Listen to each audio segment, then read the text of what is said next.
The security guard didn't even look her in the eye. He just stood by the breakroom door, arms crossed, walkie clipped to his belt like a badge of shame.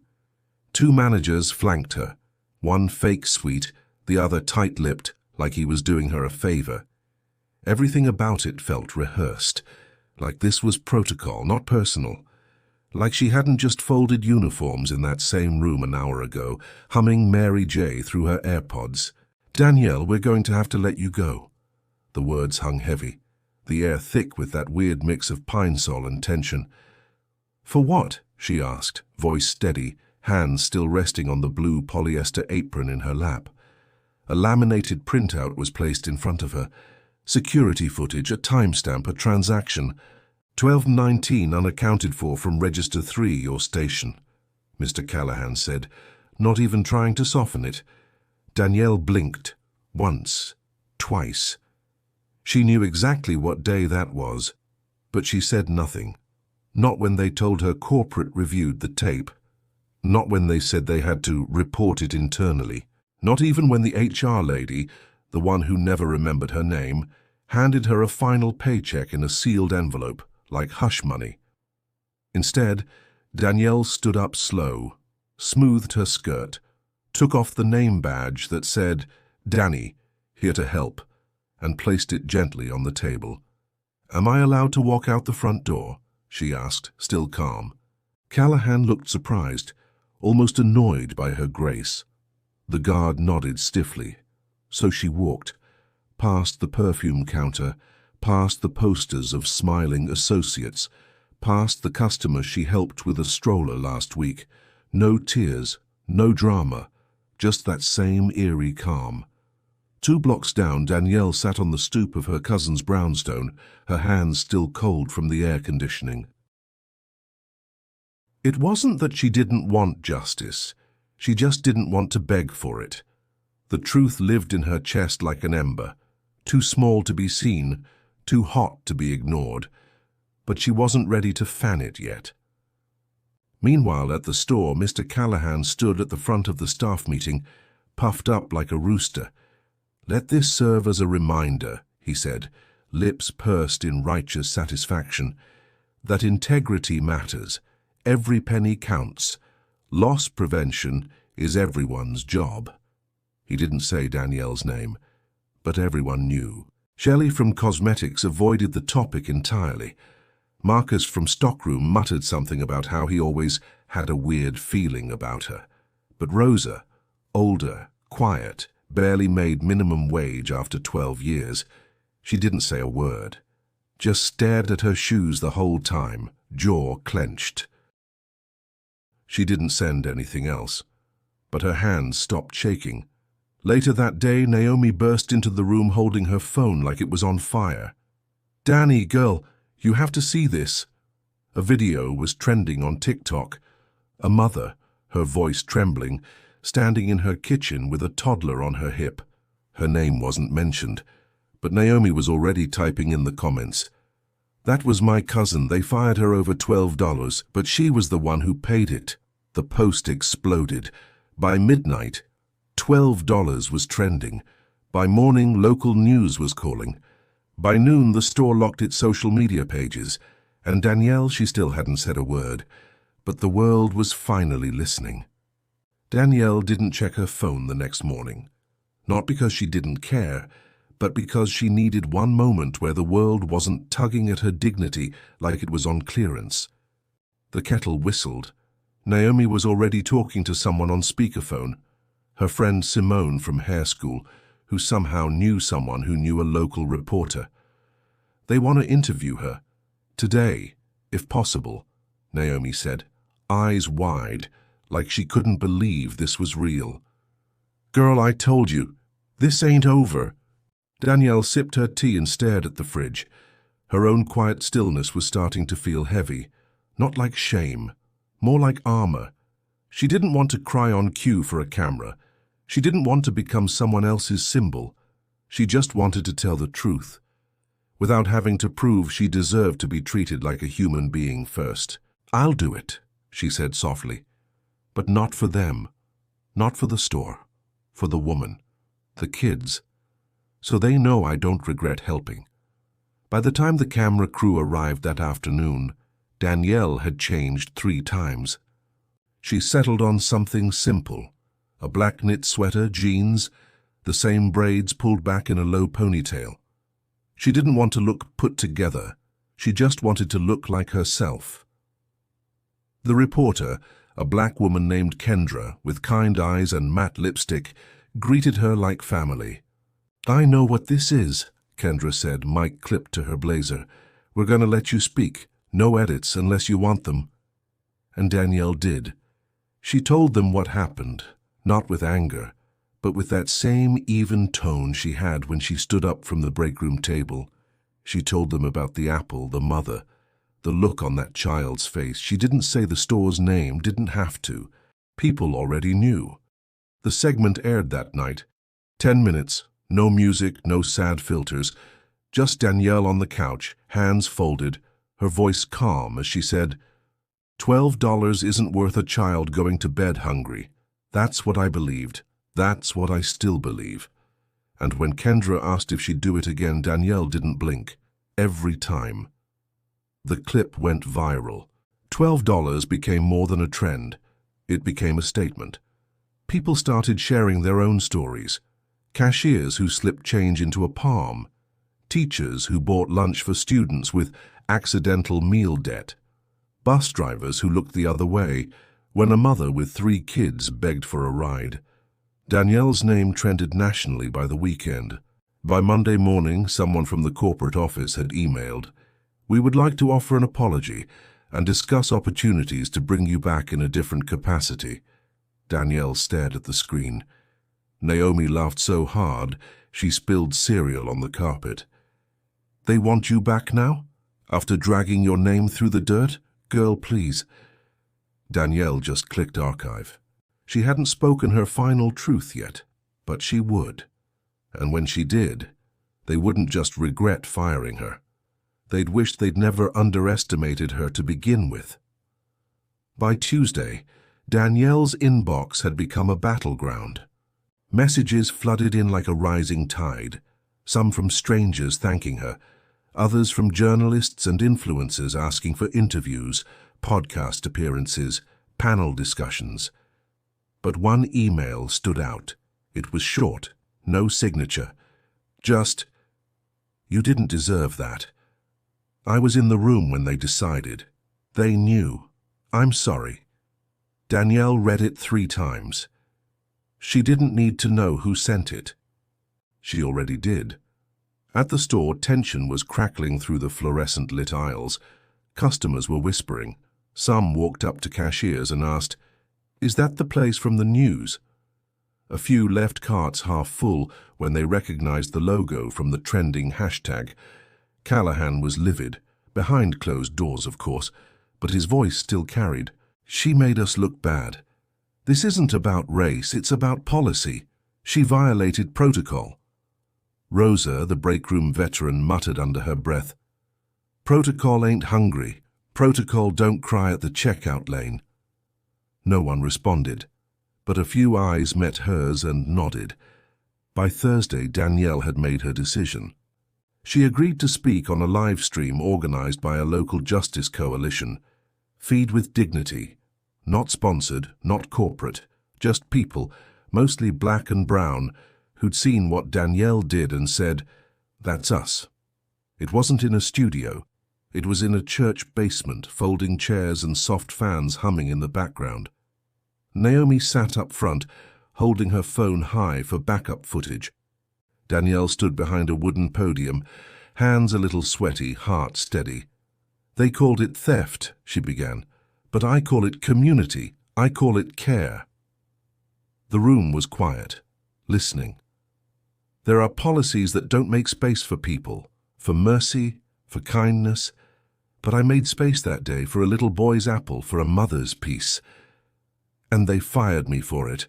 She looked into the live stream camera now. "But I'm not asking for my job back. I don't want it.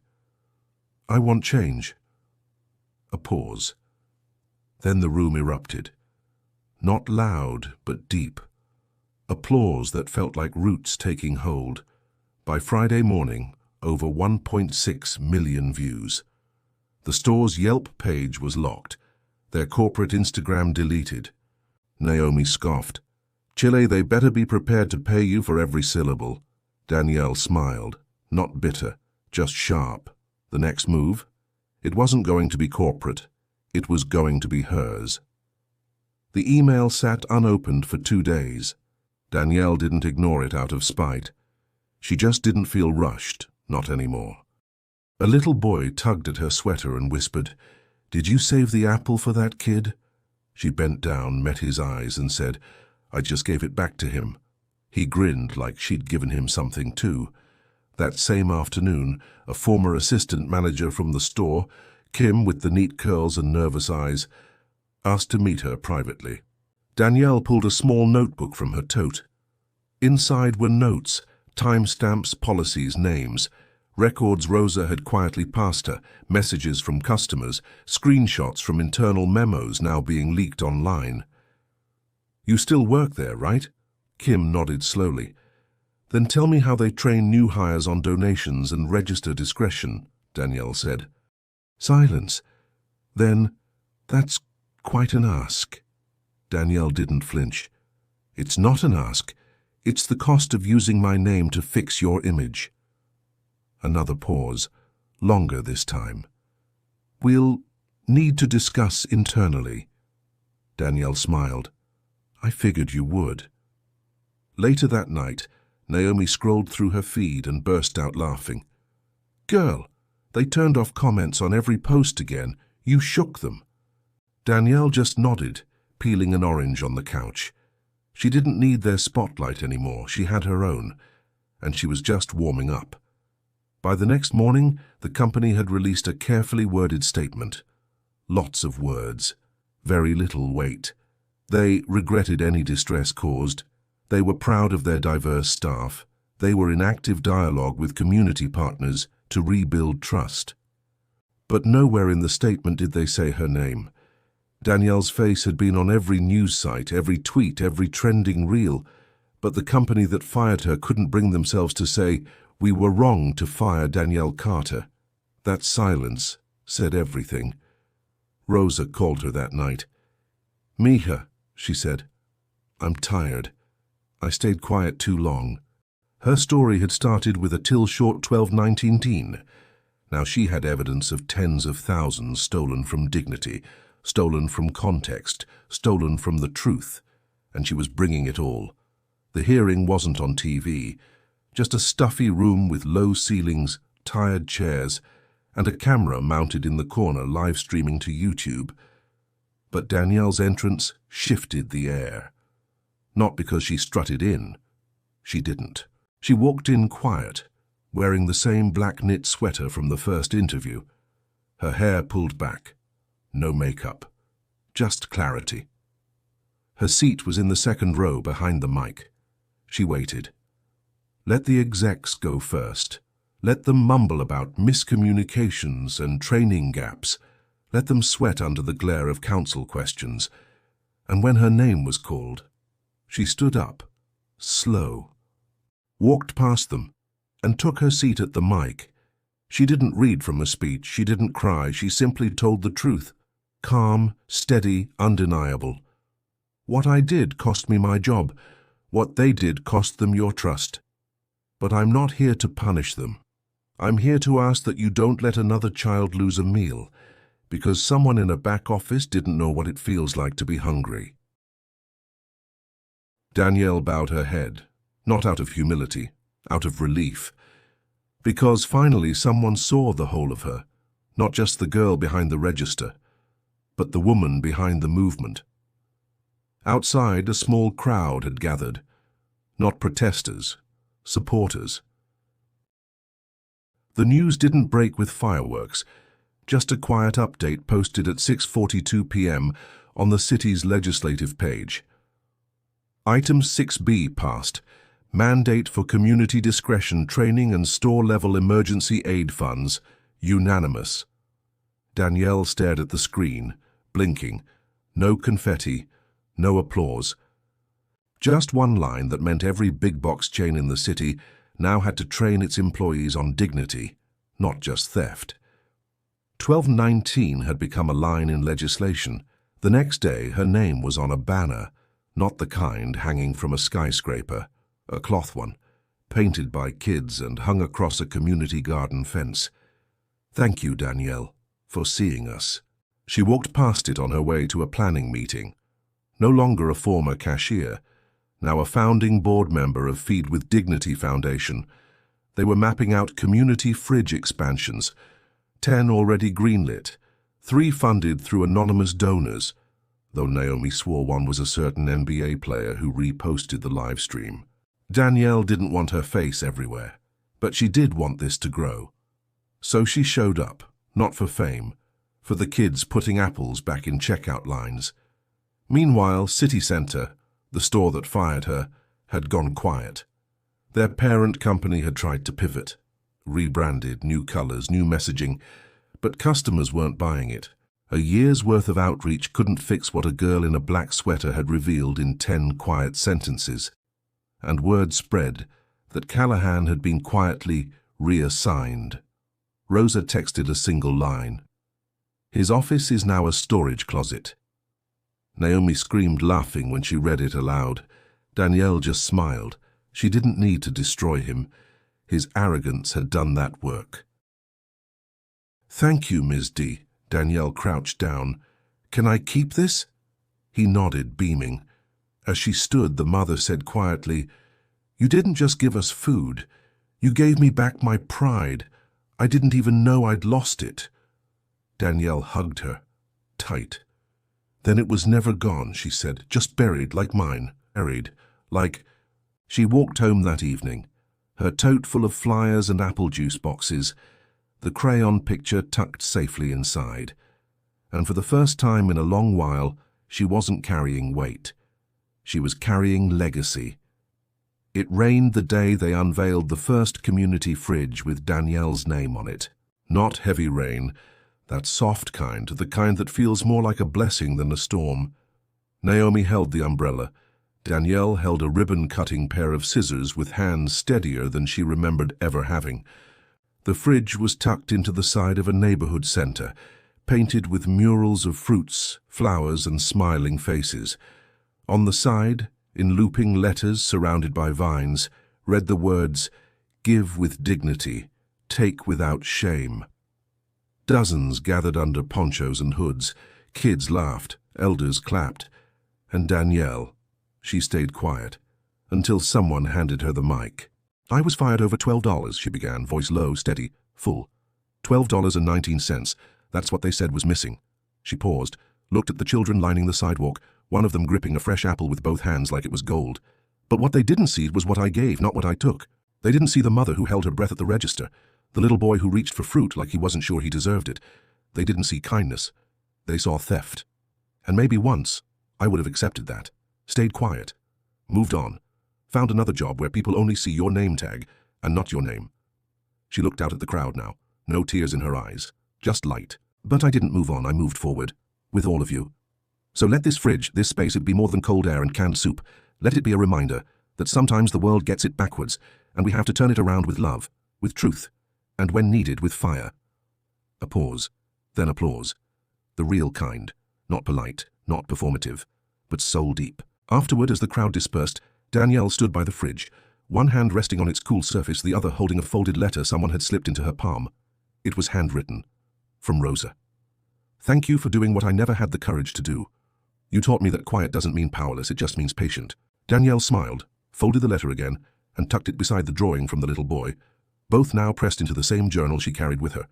Stories, proof, moments, her legacy.